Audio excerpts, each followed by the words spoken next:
Coming up on this episode of DL Weekly, see the inside of It's a Small World holiday as it's being installed, a new peek into Toontown. Trader Sam's has been very busy. Disney Plus, early access to some items. We finish our talk with Mel and more. DL Weekly starts now. Buenos dias, señorita. My siestas are getting shorter and shorter. Oh, look at all the people listening. Welcome to DL Weekly's Enchanted Podcast. Hey, Tag and Teresa, mi amigos. Pay attention, it's showtime. Hello and welcome to this episode of DL Weekly for the week of November 2nd, 2022. I'm Tag Bushman. And I'm Teresa Urban. Thank you to Carolyn C. and Nicole D. for becoming official weekly tiers on our Patreon. Our supporters get some pretty fun perks like DL Weekly swag, bonus content, and access to our Discord community. We are getting into the holiday swing of things. We were just talking with the community managers. Be on the lookout if you are a weekly tier that we are going to have a Friendsgiving event in November, and we also have an ornament exchange happening in December. So extra fun stuff to celebrate the holidays. And we also want to give a special thank you to Lisa A., Kimberly S., Lane E., and Lee S. for your continued support. If you would like some more Disney magic in your day, head on over to dlweekly.net/support to join. Well, you know, another thing that we do every year is with the holidays quickly approaching, we send out holiday cards to all of our supporters. Doesn't matter what level you are at. We do send those out to everybody. So we're going to do that again this year at every level. So if you currently are a supporter on Patreon, log into the Patreon site and make sure that your address is up to date so that you get your card. If you'd like to get a postcard from us, head on over to dlweekly.net/support and become an official weekly tier to get on the list. We do this every year. Tons and tons of postcards we end up sending out. But to make the most of the money and stuff, please make sure your address is updated because we get every month when we send some stuff, when we do like the perks and the anniversary gifts. Perks. So we usually get like one or two back. So this is a great time of year to go on and make sure your address is updated and you don't miss out. The other thing, too, is if you are a supporter at the $1 level, Patreon does not require you to add your address. So you can put like a note on your account with your address. Unfortunately, there's not really a field to put your address. But if you put your address on Patreon, we'll get you one of those cards because we like to spoil our supporters. So now let's get to the news.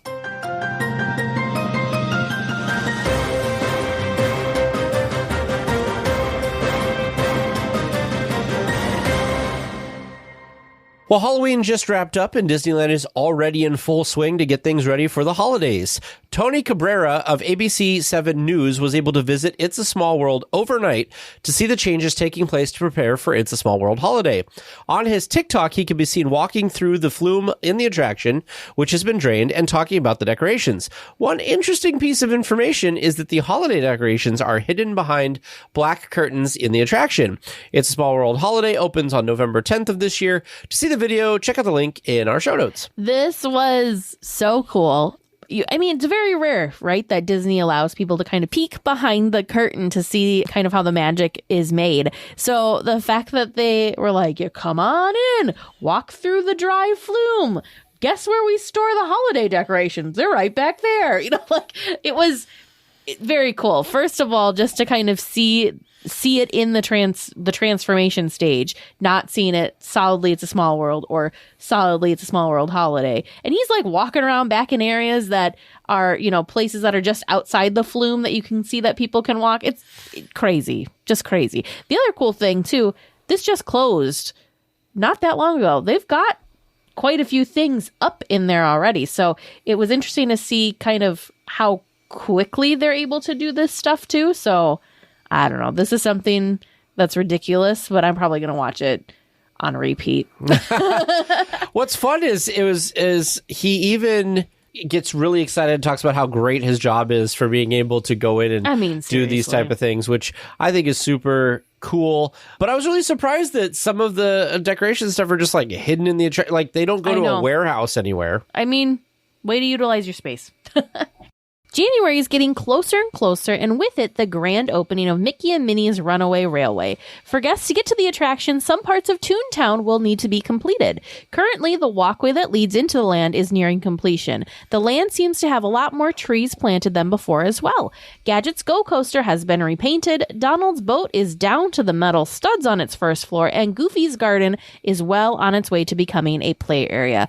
We were able to find some really great aerial shots that Mice Chat shared on their site this week. Of course, link is in our show notes if you would like to kind of take a peek to see where the progress is at Toontown. Yeah, this looks... well, first of all, we knew that with Mickey Minnie's Runaway Railway opening in January that there's going to have this path up, and I guess I had forgotten about it. And so seeing these new aerial photos of it, if you look at a couple of these photos we have linked in the show notes, it's really interesting how close the path and entrance is to the front of the El Capitan Theater, where it will be connecting with that attraction. But looking around the rest of the land, I mean, it looks here like they even repainted around what was Gadget's Go Coaster.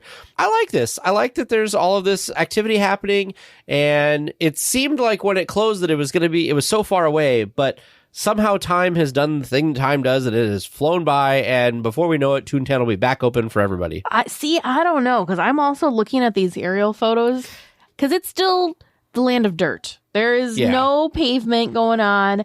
It's the only things that are there, things that had been there previous. Some of the things that had been there previous, the big things. So like Goofy's house, Donald's boat, those big things. But other than that, it's lots of dirt. Yes, there are new trees. Great. We love that there's new trees. But it feels like the date is quickly approaching, and I'm trying to figure out how they're going to have it show ready for the opening of Mickey and Minnie's Runaway Railway, because it feels like there's still a lot of work that needs to be done. So best of luck to them. Yeah, they'll get it done. I know they will. They'll work their Disney magic, but still. I'm excited, though. Mickey and Minnie's Runaway Railway. I wonder when they're going to start cast member previews for it. The marquee looks like it's all pretty much done. It looks like it could go, if it weren't for the land itself. Right. The building looks like it's ready to open any day, but it's everything around it that's needing to have a little more attention and get caught up. Right. Well, Trader Sam's Enchanted Tiki Bar is usually a hoppin' place to be, but even more so recently. First, a second edition gargoyle mug was released just before Halloween. This is the fourth version of this mug to be released, the others being two from Club 33 and another Trader Sam's version.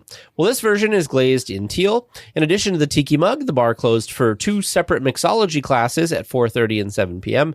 The classes were not officially announced by Disney, but word spread quick and they sold out. The classes were $202 after tax and gratuity, and taught guests how to make the new Gothic Jungle cocktail and the disquieting Metamorphosis drinks. There were also assorted eats, and one of the tiki mugs were included with the class. I wish I could have been someone to attended this, because this sounds so cool, so fun. First of all, this tiki mug, love it. Absolutely love it. It's cute. It's like Tag mentioned, it's the Gothic looking gargoyle from the Haunted Mansion, and he's holding his little candlesticks. I love this color. I love this teal color. It's fantastic. And then how fun would it be to do a mixology class at Trader Sam's? Trader Sam's has delicious drinks. It'd be so fun to learn the recipes right from the bartenders and skippers there, to then be able to potentially try and recreate these at home. But come on, how fun. Right? How fun. I love it. I just love this so much. There is so much that was involved with this, with the tiki mugs and the mixology. It looks fun. Like they had this whole little setup of all the measurements and everything to kind of do this. I don't know. I don't think I've ever made. Well, I've mixed some drinks in my time, but nothing like this. This looks pretty exciting. Man, these tiki mugs. I feel like it's so good. I feel like the tiki mugs are something that I would become a collector of, but they're so difficult to get.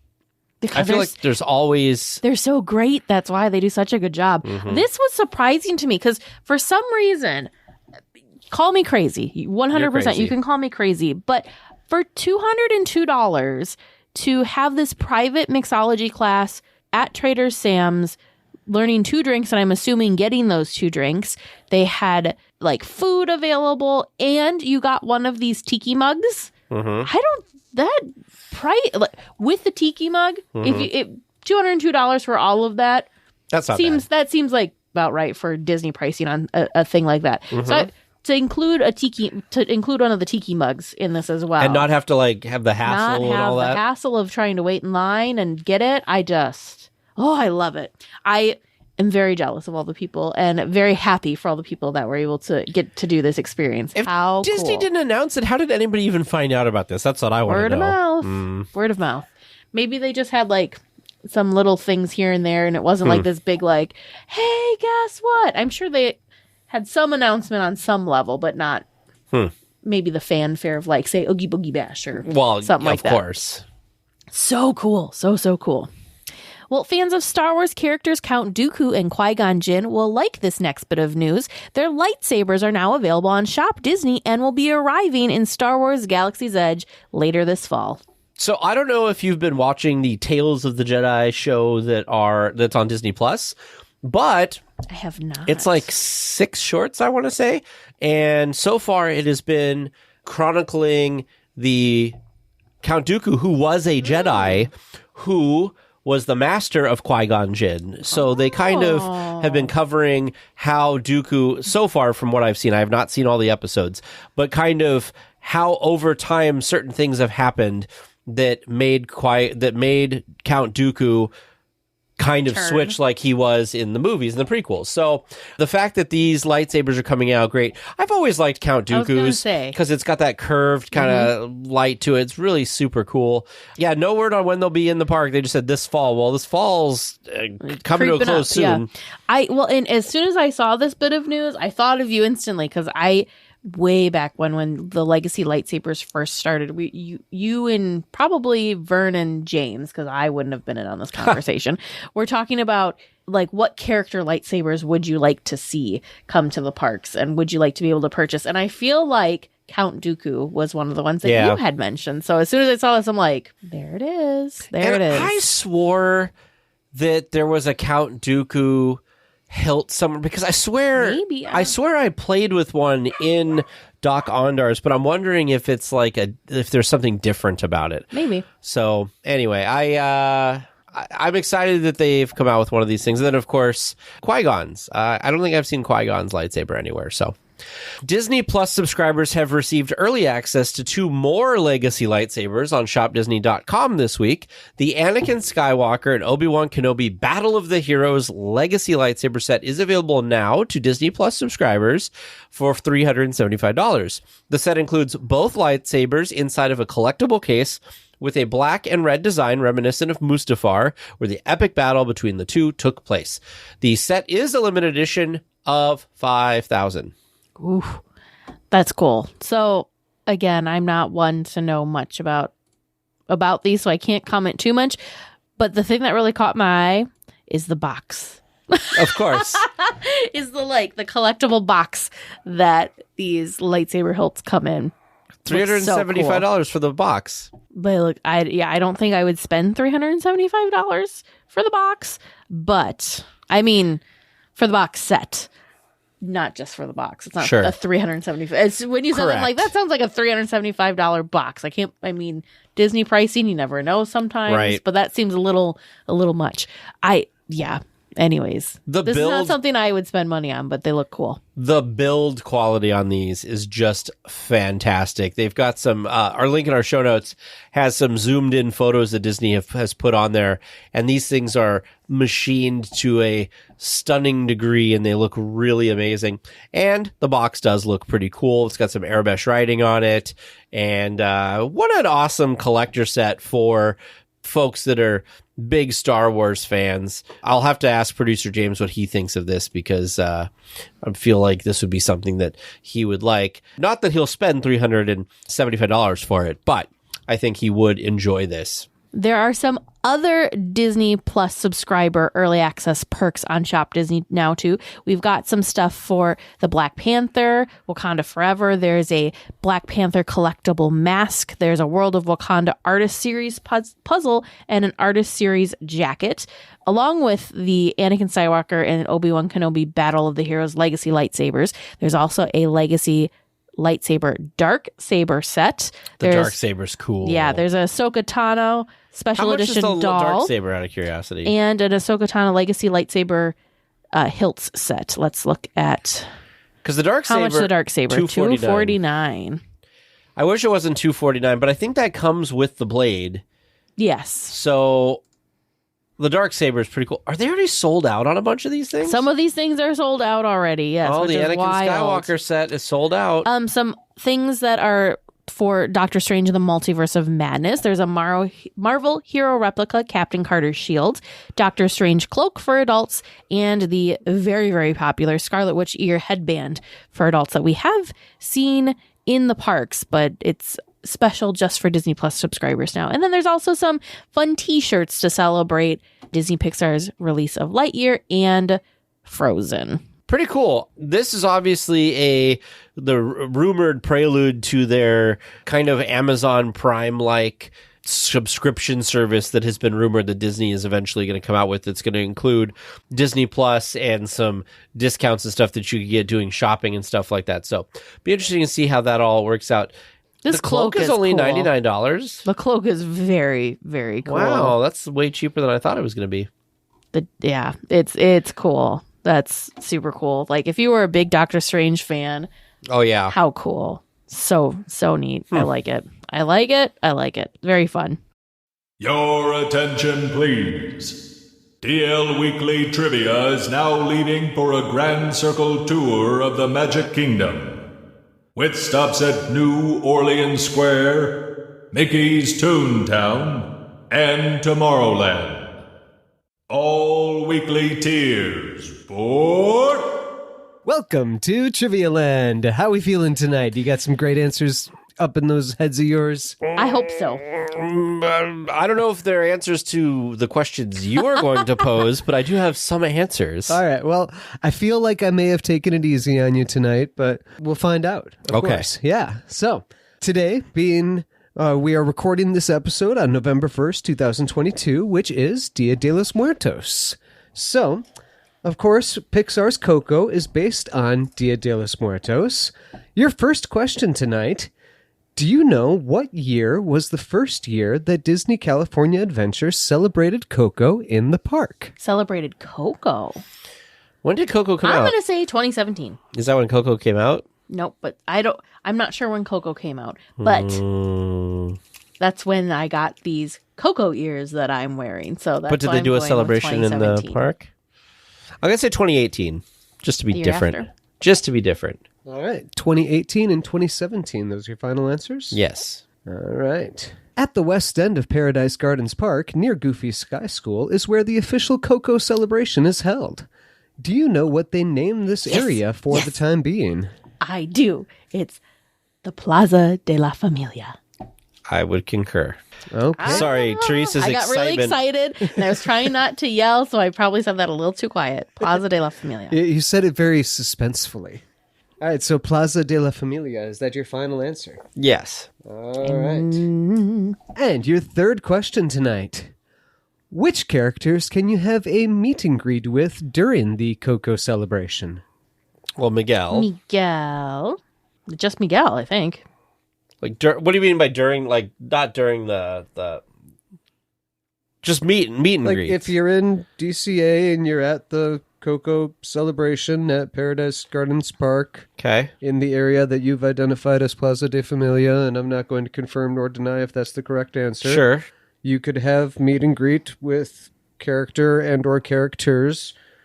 Is Dante not going to there? confirm or deny if there's more than one. There's a Dante statue. Does that count? And there's a Hector statue. Do the statues count, or are we talking about, like... Do you count a Mickey statue as a character? No. I mean, it's a character, but I wouldn't count it as a character meet and Well, greet. but see, that's interesting because, like, we've taken pictures with Machiavelli Was that a character? Would we have counted that? I don't think I would. That was a photo op, not a that's character. a photo meet and op. That's a good point. Good point. Yeah, so I'm just going to go with Miguel. So Miguel, final answer. Miguel, yep. All right. And your fourth question. Besides Paradise Gardens, where else in DCA can you see characters celebrating Dia de los Muertos? Oh, in Cars Land. In DCA specifically, was the question. Mm-hmm.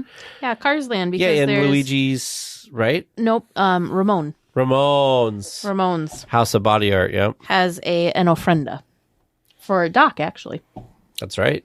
And don't they also have Land? the like cocoa-y looking like Dia de los Muertos cars that they put? So there's a Sugar Skull car in front of Ramon's. Okay. And then inside is where the ofrenda is. Okay. And then if we want bonus points, can we tell you where you can celebrate in Disneyland? Or if you could be patient. Oh, okay. Your fifth and final question for the night. Moving across the Esplanade, where can you find Dia de los Muertos celebrated in Disneyland? Frontierland. It's in front of... It's like a park. It's like the Zocalo Park. That's it. Yep. Right by the Rancho del Zocalo. Is that your final answer? Yes. Final answer.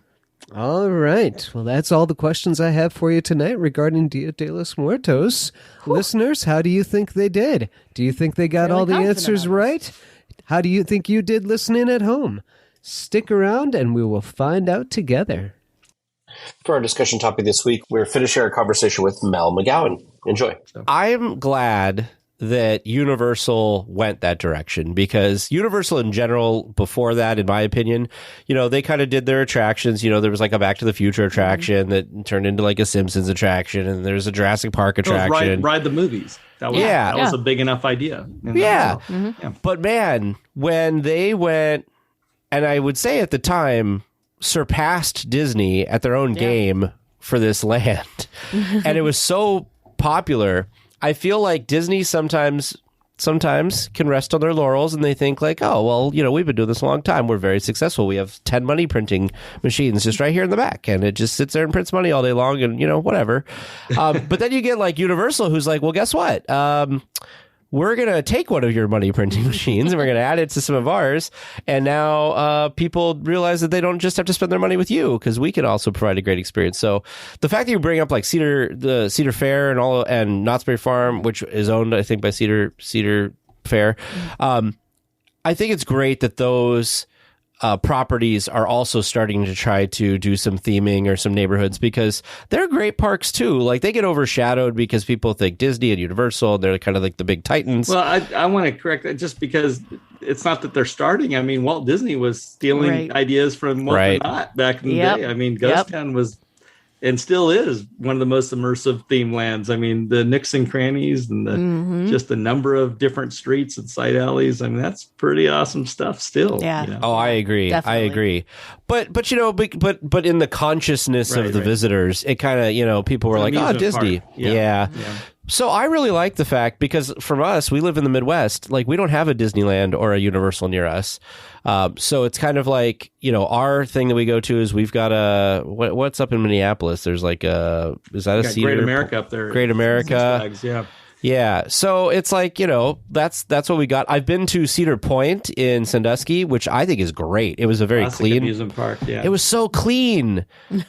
Well, those Midwestern parks you got are no laughing matter in terms of like just critical mass of like the roller coasters and, and again, Cedar Point. I mean, that is a resort. I mean, it's not just an amusement park with the historic hotel breakers and the waterfront and the collection of rides and even location the little trail that they did back there. That's a whole other thing. There's a book that one of my friends, he actually produces our podcast, the Themed Attraction podcast he wrote called Imagineering an American Dreamscape. So I got to write a chapter on the design at the end of it. It's a story that a lot of fans don't know about, but there's an old MGM Hollywood art director named Randall Duell that intentionally never stepped foot into a Disneyland theme park, but he designed almost every theme park besides Disneyland throughout the 60s and 70s, including Great America, including a lot of the first iteration of the Universal Studios Hollywood Entertainment Village. I'm pretty sure his firm did work for Cedar Point as well. But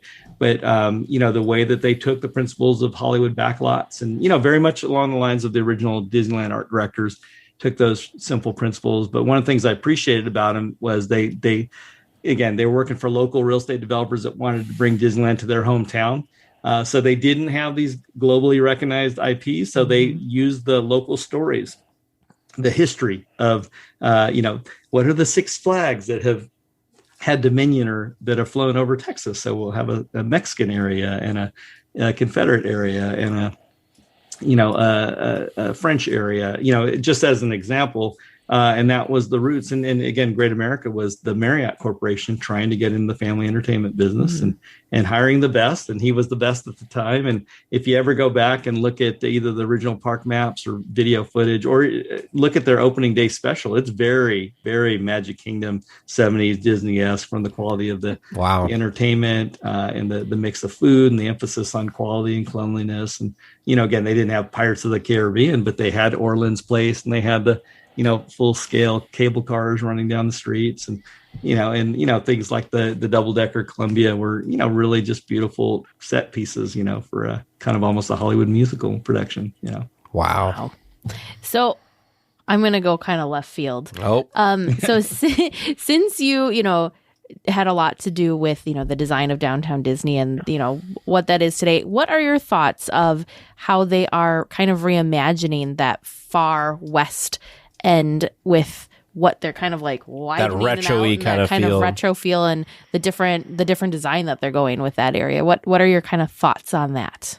Well, the concept of the Downtown Disney, it's kind of subtle, but there was kind of almost an arts and crafts, Old Town Pasadena district, right? As you get closer to the park, the idea was as you got closer to Disneyland, it was almost like you're fertilizing with more and more pixie dust, right? So it gets more greener, more fantastical. Look at the light fixtures next time you go, because they go from kind of arts and crafts light fixtures to more Alice in Wonderlandy kind of organic, kind of light fixtures. And the paving pattern has something that I call this Vine Street pattern of these vines that turn into planters and fountains, and because it was almost the story was this underground water current that was about the spaces between the buildings, because we knew we had a diverse list of tenants and everything from ESP, the different buildings were always going to be take on their own zone, but there was definitely that cohesive arts and crafts district, and then you go into more of an Art Deco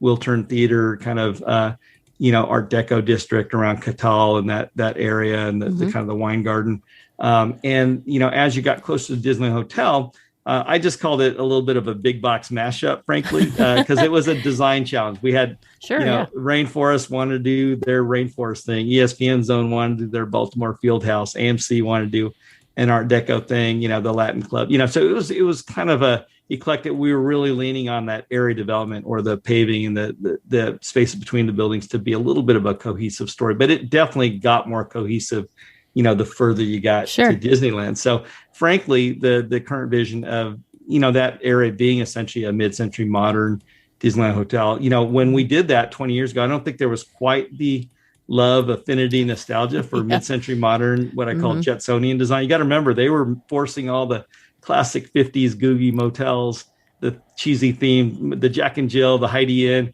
to tear down those glorious neon pole signs, because they wanted it to look like Irvine, right? And then on the other side of the fence, they put up the Cozy Cone Motel, which is kind of an homage to all those old 50s strip motels. Right. But again, now with the passage of time, the 1950s and that mid-century vibe, there's even more nostalgia. So, obviously the Disneyland Hotel doubled down on recreating that mid-century vibe of tiki bars and, the retro Tomorrowland, the old monorail and the old Disneyland side. So it kind of makes sense now that you would create this kind of mid-century modern low-rise bridge, which, ironically is exactly what was there before we started tearing out the Disneyland Hotel and putting Downtown Disney there, because, the original Disneyland Hotel lobby is where the monorail that sat on the second floor of the original hotel lobby. And that was a classic mid-century modern, the Erector set, William Pereira Luckman, classic Palm Springs, mid-century modern Oasis. So in a lot of ways, it's funny how the cycle is kind of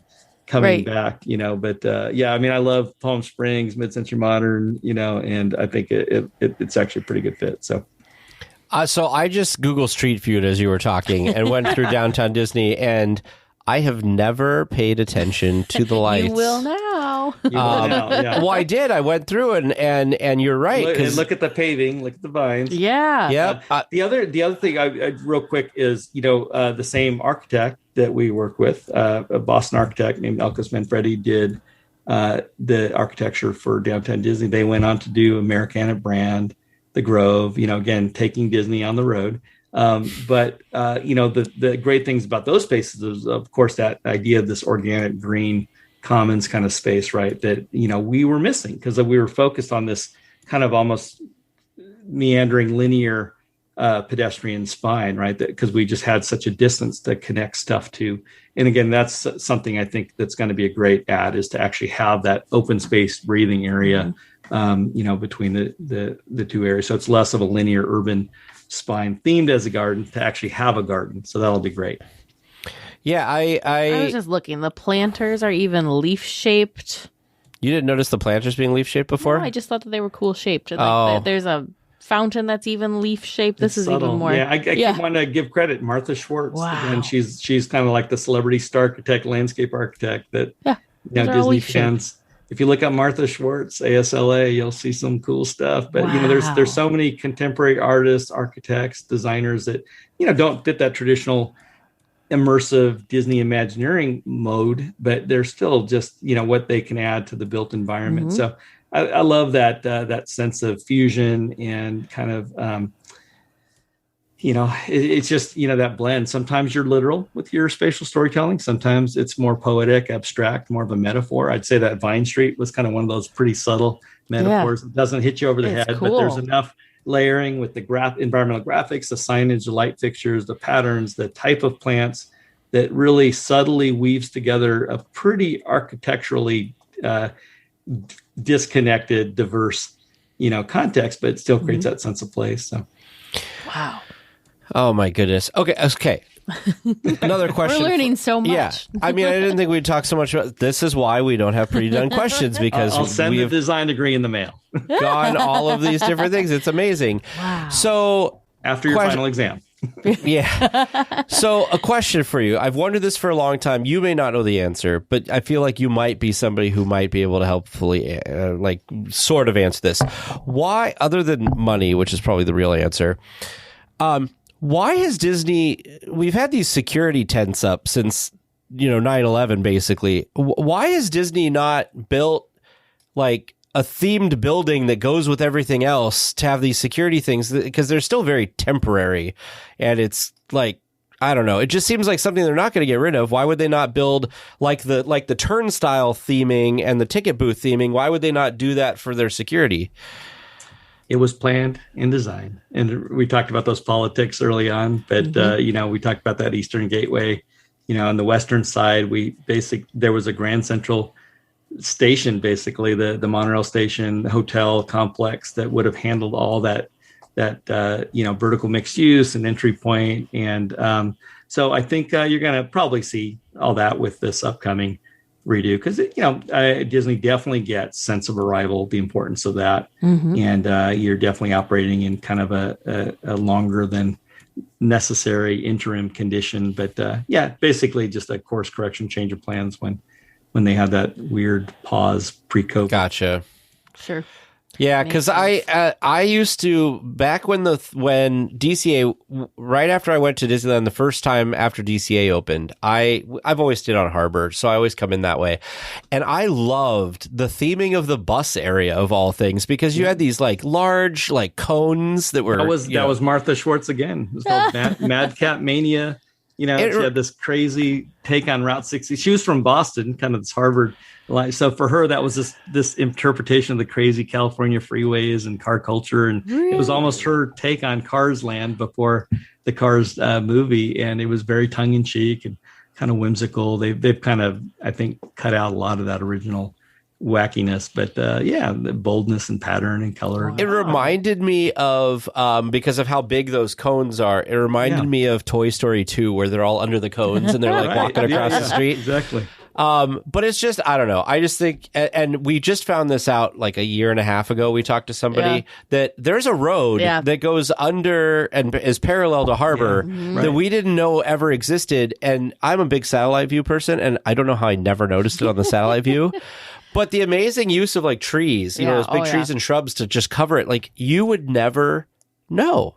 Right. It's amazing. And again, if that kind of intentionality and thought went into, you know, cities and urban design and the public realm, you know, how elevated would our downtowns and our place. And again, that's the kind of stuff we've been able to take on the road. I literally was in a conversation, you know, we're master planning a destination multi-park complex, and they were deciding, you know, what, if any, of the services to put underground, like the utilidor. Oh. And I'm like, hey, it's definitely the best, but not everyone can afford it. In fact, barely anyone chooses to afford it. But, you know, we actually looked at that specific tunnel and said, hey, you can still do perimeter servicing. There's some intercore circulation you can do, but then you can kind of connect things and have the pedestrian midway still not be aware at all that you're traversing stuff in between them. That's crazy. Just, totally nerdy from a master planning thing. Great America, look at that on a satellite view sometime, and you'll find this unique center spine of service where they access through similar service tunnels. Which Great America? I know there's a lot of... Both California and Illinois were designed by the same... This is trippy. They were both designed to originally open the same day, same year. So same blueprint, same elevation. So imagine if Disneyland Magic Kingdom opened the same year. Wow. I always had this fantasy, how cool would it be to fall asleep on a bench in Hometown Square of one of the parks and someone like wake you up on the bench. And how long would it take me to realize I'm not in California, I'm in Illinois? They've deviated since then, because now one park's owned by Cedar Fair, the other one's owned by Six Flags. So they look radically different now, but back in the day. So but originally that service spine was kind of a unique innovation where the park is a loop with, instead of a lagoon or a lake in the middle, they did this really efficient service back of house spine right down the middle. That really works great from an operational and, again, from a cost and infrastructure to have trunk lines down the middle where you don't have to tear up the streets to access stuff. And it really is kind of genius. So again, just from a master planning perspective, I'm a nerd when it comes to, efficiency and flow. And, there's the creative stuff, and then there's how do we spend as much money as possible on the rides and the fun stuff and not have to spend it on plumbing and infrastructure lines. And that's one of the ways of doing it. This is really super neat. It goes right down the middle, and you wouldn't even, And then even the paths to go over it is just kind of like a wooden, like that was the transition. Covered bridge. That's the portal. Instead of one tunnel, at the entrance to Disneyland, every land through a covered bridge and a portal that has the name of the land. So you kind of effectively know that you're leaving one realm, entering into another zone. And again, I call it the dual loop. He was an advocate of creating a loop so that you never miss anything. You would originally spend your day traversing that loop. And, of course, World Showcase sort of has that. It's different than the hub and spoke. And the reality is most of the modern parks, including Disneyland, have turned into kind of a modification. You could call it hub and spoke, but it's really kind of a hub and spoke within a loop. And so I kind of think of it as more of a flower pattern.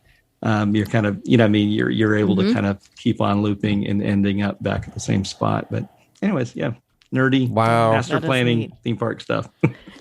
That's amazing. Wow, I'm just looking at I looked at the Illinois one first, and then I came back and I looked at the California one, and I'm like, oh yeah, this is very similar with the here. Yep, here it is. That's spine. Yep, the same. Wow. I'm sorry, I'm nerding out with you. People listening to this interview are like, what are they going on about? This same guy that no one's heard of, he not only did those two parks open the same year, Libertyland, Elvis's favorite park, Memphis, Tennessee, mini theme park inspired by Tivoli Gardens, Colonial Land, Frontierland, Turn of the Century Land. Wow. Opened in 1976 as well, all in time for the bicentennial. So again, who designs three theme parks all under construction at the same time, opening the same year, and nobody knows the guy's name? It's wow. And this is before email, right? That's the other thing that's crazy is you're doing all this pre-internet. Yeah. Wow. That's amazing. What was the one near Elvis? Oh, unfortunately, shut down now. It was called Liberty Land. It was on the Mid-South Fairgrounds, so it's all been wiped out. Unfortunately, governments don't really operate and run theme parks very effectively, unfortunately. So. Yeah, where I used to live in Northern California, and we had it was Marine World, and then the city of Vallejo took it over, and then and so they did some stuff, and then they ended up selling it. I think it might have been to Cedar Fair, and they put a bunch of roller coasters in, and of course, like even SeaWorld's struggling with this now. With any parks that have animals, are kind of getting rid of that aspect of their operations. But it was just so interesting because you're right. When a city takes over something, it's like we know how to run a city. We don't know how to run an amusement park. But somehow we've ended up park here now. Yeah, I think Six Flags Discovery Kingdom now. One of our guys, Bruce Green, worked on the master plan for that. I think pre Six Flags, but the cool guy park, the guy that ran the park and that hired Bruce to master plan it ended up going to do Ocean Park that outperformed Hong Kong Disneyland. He did he did Warner Brothers Movie World, then he went to Ocean Park. And then he's Universal Beijing, Tom Merman. So he's kind of a rock star operator. So started humbly with Marine World Africa USA. Wow. Doris Woodward, one of our themed entertainment associations. She just won the Buzz Price Lifetime Achievement Award. Again, just an Imagineering hero. She did Shanghai Disneyland's Castle. She just did the redo on the Hong Kong Disneyland Castle. Got her start at that same park. Wow. Yeah. It's funny that Hong Kong Disneyland castle. First of all, I loved the fact that Hong Kong Disneyland was modeled off the original Disneyland. I love the fact that there was like a duplicate of Disneyland somewhere else. And by the way, I was there right after opening. It was the closest that I would have felt to getting to go to Disneyland, in the early years. So it was pretty magical. It was cool. Well, and it's got the mountain range in the background. That's just a beautiful escape for that. But then they decided they were going to do this thing, and I was like, I don't know how to feel about this. Why couldn't they just leave it Sleeping Beauty? Surgery. Yeah. But actually, it turned out it's really grown on me, and I really like it now. I mean, the Paris Castle will always be, until they build something more beautiful, the most beautiful Disney castle ever. Well, my friend Tom Morris thanks you because he designed the Paris Castle, and it's beautiful. I think I love the parks being different and unique takes on each other. Tom actually designed Hong Kong Disneyland as well. He was the executive creative director for the original Hong Kong Disneyland, but he really had like a half park budget, and so it was frankly just more cost effective to use the original 1953 Disneyland blueprints for Main Street and the castle. But for me to be able to take my son through and, for him to just experience his first Disney park running around that place and to see that magic transfer, from mid-century America to Hong Kong in, 2005. I forgot what year it was, 2005. Yeah, it was pretty amazing that it still translates. Yeah, I want to go because I feel like they kept all the cool stuff about Disneyland Main Street, right? But they've got like pavers and stuff for Main Street instead of just like the cracked concrete that we have or whatever.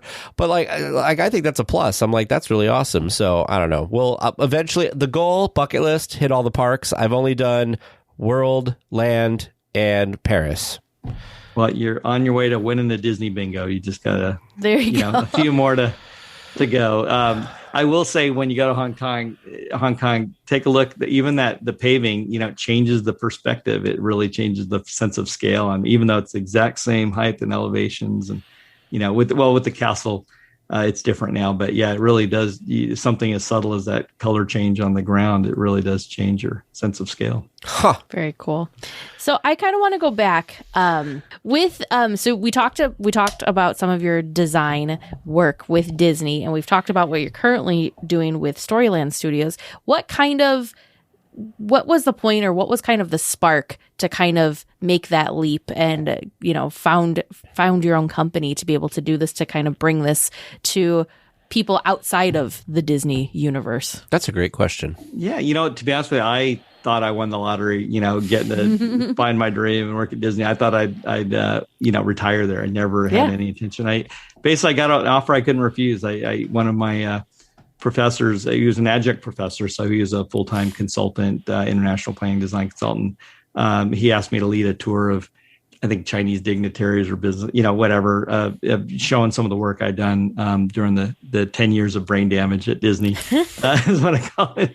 And, on the way out to the parking lot, he basically made me an offer I couldn't refuse. It was basically doubling my salary, giving me not just one, but several projects that were each bigger than the 1,100, acre Disneyland Resort project, working with Native American tribes, working with large, Yellowstone type ranch owners to develop new towns and future cities. And I was like, wow, this is like an opportunity I just cannot pass up, because it was beyond just the scale of another theme park. And so I think that was an early prompting to kind of venture out on my own. And then again, to find a pretty awesome band of brothers those are my business partners, basically, at Storyland Studios to launch out in 2001. And I was enjoying, because at Disney I had 4 departments, 120 employees. And I thought, wow, this is just great. I'm going to just be an independent consultant, just get to draw and not have to do meetings all day. That didn't last very long before I realized, okay, to really make an impact and do projects at a larger scope and scale and complexity, and to be able to see them through, not just to be involved in the front end, whether it's concepting, creative, master plan, but to actually be able to really steward that vision through all the painful cost cutting and scope reduction, and fight for the end product. I really needed a more of a diverse, motley crew around me. And so that was really the start of Storyland Studios. And it's been an amazing ride. When you design stuff, this sounds kind of terrible, but the thought crossed my mind while you were talking about this. Do you over kind of design knowing that, like, well, they're going to cut stuff. So if I only design to this far, they're going to cut this. So if I just go way out here and they cut it, I'll get kind of really what I wanted? Quick answer, no. Okay. We've just learned through, again, trials, tribulation, but, again, the loss of credibility and trust when you go through those kind of painful. You don't do that on purpose, at least. I mean, I will say there was a history and a not so healthy culture back in the day at some stages of Imagineerings, where there was an intentional thing of, hey, if we could just con someone into believing they can afford this, for this price, it'll get greenlit. And we kind of know it really is going to be twice as much, those kind of games. But in our, business, when we're actually working for third party, clients, and when we actually care about not just getting paid to do pretty pictures and cool drawings, but actually wanting to see these experiences happen and actually, we call it experiences and designs and destinations to lift the spirit. When we actually want to see the stuff open and impact people's memories and make connections, we actually want to see it through. And to be honest with you, we just don't have the time to waste time on drawing and redrawing and value engineering and redesigning. So as much as we can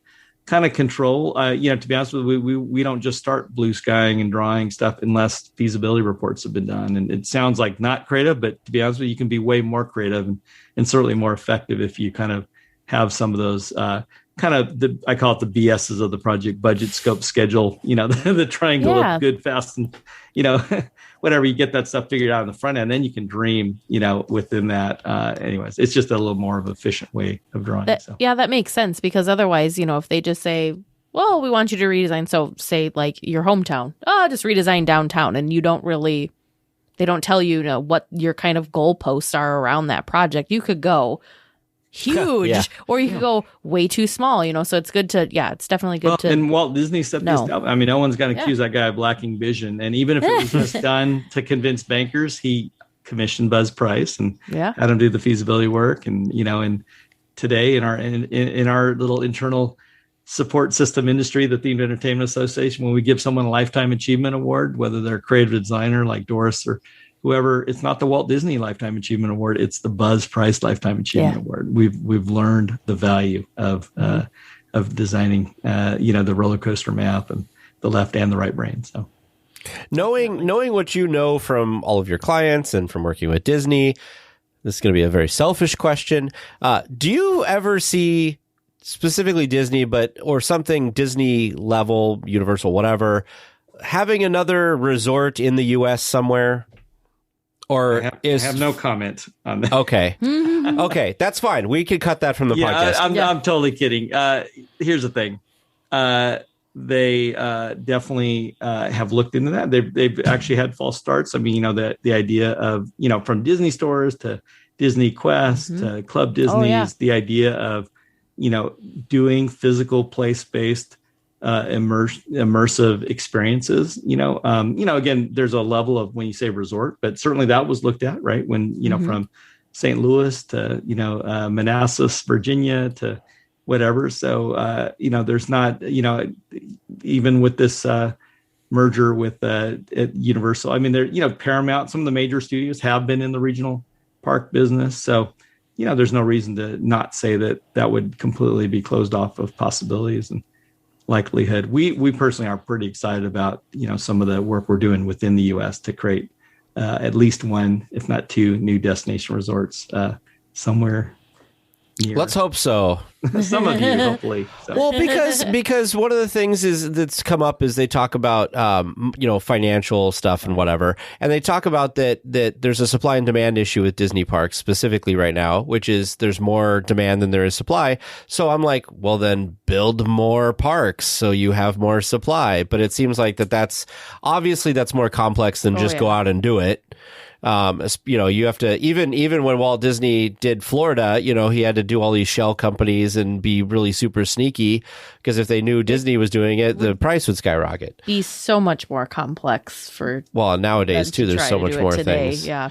And the internet and everything, people pick up real quick that something's happening. But I don't know. I just hold out hope that we will have something on the scale of a Universal or a Disney World, that kind of thing, somewhere in the middle of the country to kind of spread some stuff out. Plus, it'll be closer to us. I mean, I'll still love Disneyland. I'll still go to Disneyland all the time. But it'd be nice to have something else. I mean, we have the Wisconsin Dells, but that's all water parks. Mm-hmm. So we're working on something that hopefully would be within your. I'll just say you're in the target market radius of one of the. Perfect. I will buy a ticket to whatever it is. Again, to be clear, not saying it's Disney, but right. I think it'll be up the alley of your interest level. That'd be awesome. I love this idea. So hopefully people. I don't know if do you want me to cut that from the podcast? Yeah, that's okay. Okay. So, it is interesting though with where theme parks are, because you do kind of have, the middle of the country is a little bit more of a dead space. We're a little bit more sparse when it comes to like population centers. Yeah. The big parks, especially, they're just there's definitely an eastern quarter and a western quarter, and obviously, Chicago's often, but you got a lot of farmland in between the different urban centers. Yeah. But see, then I look at it like, but there's all this farmland, which you could just buy a few farms and boom, build a whole resort destination. And I think if you are going to see with some of the regional parks, I think they're going to. I mean, if you look at the European parks, you look at how smart they've gone with in park hotels and whether it's second gates, but I mean they've really like Fantasyland's, or I'm sorry, Europa Park's one of my childhood parks. I mean, it's a destination resort that arguably competes really well with Disney in terms of the overall quality of the experience and the quality of the immersiveness and theming. There's models of, without having 3 separate theme parks, there's ways of creating a destination resort around a really great park. And I think, some of those Midwestern parks around you, I mean, they've got a lot of land. They've got a lot of really beautiful, land, and there's more that they could do with it than just drop another big roller coaster, out in the back. But Cedar Point's already gone there with some of the resorts and hotels, Water Park Hotel. I think things like the Great Wolf Lodges and extending. They're I know SeaWorld and Hershey. I mean, they've all looked at extending the length of stay by doing their own hospitality. So I think that those lines will kind of get closer together and converge. At least more along the lines of what at least Disneyland was for most of its history, even before it was this big multi-gate destination resort, I hope so. Well, Mel, is there anything else that you would like to talk about or cover before we kind of wrap up? I feel like we've kind of gone all over the place, but that's normal. That's good though. I like it. I'm good. Yeah, whatever you guys. I mean, we could talk. Why is Disneyland better than Disney World? We don't have all week. Weird. That is one of those where, I mean, I can just tell you that the whole idea of doing the design once, build twice. the idea of Galaxy's Edge, that just, whoever was trying to save some costs from a design perspective rather than designing the right solution for that park just did a disservice to. Yeah. But I mean, that park in general, it's got dead ends you have to backtrack for, it's just, I don't like it, but. We don't have our hub. We don't have our flower petals. We don't have our loops. Don't have anything, that's our problem. Really. All right. I think that's a great example of getting the power of master planning and people that really understand that, as opposed to cutting and pasting, stuff. Yep, and just kind of we'll just plop that over there and put that over there. It'll make sense. Yeah. Mel, it has been a wonderful discussion with you. Obviously, I think this is going to be 2 episodes worth of discussion for sure. But we've got our last question for you, which is, if you could work at Disneyland now, I mean, you probably are doing the dream job that you have, but let's just pretend you would go back to working for Disney, I guess. What would you do? The sky's the limit. It could be any job, even something you make up. Ooh, it's something I can make up. Yeah. Well, I would ride the Skyway back and forth, along the Tinkerbell cable, There you go. I'm just kidding. I mean, of the jobs I'm not making up and imagining rides that aren't there anymore, I think Mark Twain Steamboat would be a pretty sweet, I mean, again, it goes back to Walt and Lillian's anniversary celebration before the opening, as far as immersion and taking advantage of the 60 years of growth, and I've always thought that that was always one of the most immersive areas in Disneyland, in the backstretch there. And I'm kind of an introvert at heart, believe it or not. So the ability to just hit the tape, they've got that great recorded narration now.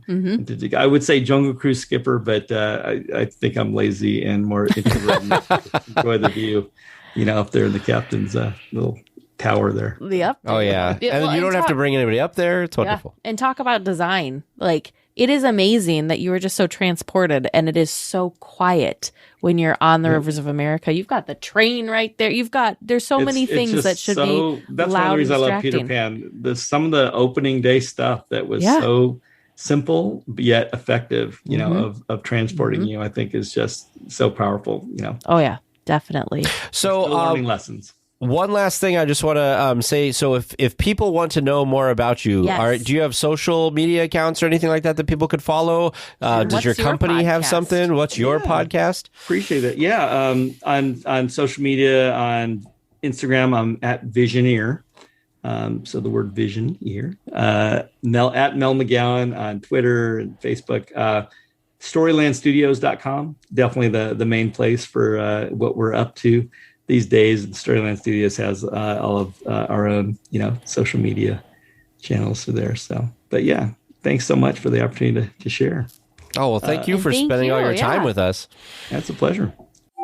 Looks like we're coming in for a landing, gang. But please stay listening until trivia comes to a stop. And then you can walk to the nearest exit.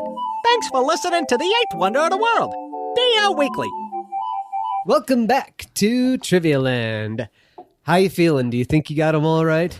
Feeling pretty good on this one. Yeah? All right. Well, let's find out how you did. Recording this episode on November 1st, Dia de los Muertos, I decided to go with a theme and ask you questions about Dia de los Muertos in Disneyland. Starting in DCA and Pixar's Coco, I asked, what year did they first start celebrating Coco in the park? Tag said 2018, and Teresa said 2017. The correct answer that I was looking for was 2017. Woo! Thank you, ears. Thank you, ears. Thank you, Coco ears. Thank you, ears. That needs to be a new emoji. Thank you, ears. Thank you, ears. Thank you, Coco ears. Also, thank you to the amazing weekly tier that gifted me these ears. This was my first ever gift from a weekly tier, and it holds a very special place in my heart. And on your head. And on my head. And on your head. Hopefully that weekly tier is watching right now and can see them on your head as we speak. Your second question tonight. At the west end of Paradise Gardens Park near Goofy Sky School is where the official Coco celebration is held. Do you know what they named this area for the time being? Both of you getting the correct answer, knowing that is now called Plaza de la Familia. Woo! It's so cool. For those of you that haven't experienced it, Oh my gosh. I cannot recommend it enough. It is like just so like joyful. The colors are so vibrant. The decorations are amazing. It's a great use of that space. There's so much going on. They usually have like activities for kids. They've got different Photoshop stops. There's different like bands that play back there during this, the Mariachi Divas. And then you've got, of course, the show that they perform multiple times a day. And it's the story of Coco. It's so cool. I enjoy it. I enjoy the show too. I wish that I want to see it again where I can be, where a stage would be great, where it was up, where you could see it easier. I definitely want to see it again more in the front row, because we were kind of in the back and couldn't see as much of the stuff. But I'll tell you, those cast members doing a fantastic job. Amazing job. Your third question tonight. Which characters can you have a meet and greet with during the Coco celebration? I tried to throw you off by asking which characters, plural, but you saw right through that, knowing that there's only one actual character for meet and greet, and that character is Miguel. Woohoo! I do wish we could have more characters for meet and greets, because that movie has so many great characters. Yeah, Hector, obviously. Mama Imelda. Oh, Mama Imelda. The Dante. twins. All of everything. I mean, great cast of characters in that film. Mm-hmm. We need, who's the... Pepita? Is it Pepita who like always wants to throw the shoe? Oh, no, Yeah. Pepita's the big, like, the green... What am I trying to say? The spirit guide. Sure, sure. No, the old lady is her mom. Go get my shoe. Yes. That's not Mama Coco. It's Mama. Mama Imelda. No, not Imelda. One of his grandmothers. I can't remember what her name is, but she throws her shoe and she's like, "Now go get my shoe." Yeah, that's what I want. I want the character. Mama Rivera. No. Yeah. Elena. Mama Elena. Oh, Abuelita. There you go. Spanish for granny, abuelita.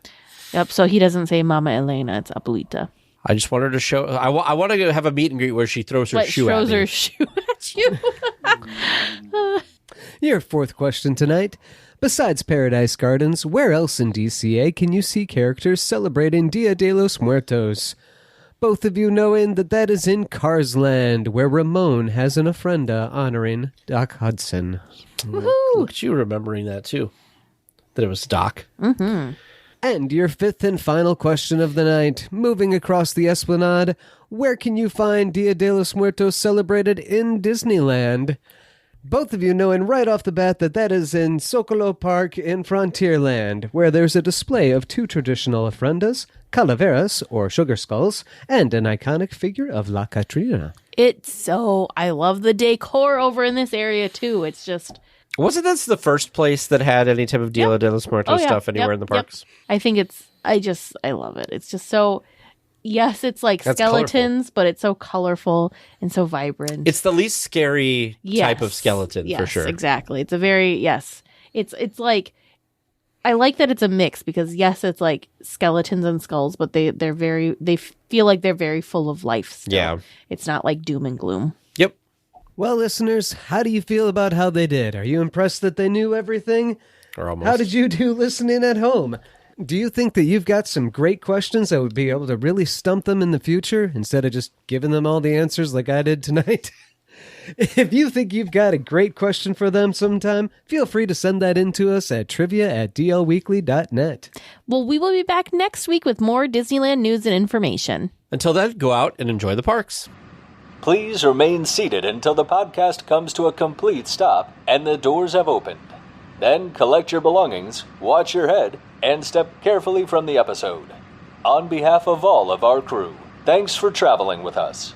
And we hope you have a happy and memorable visit here at DL Weekly.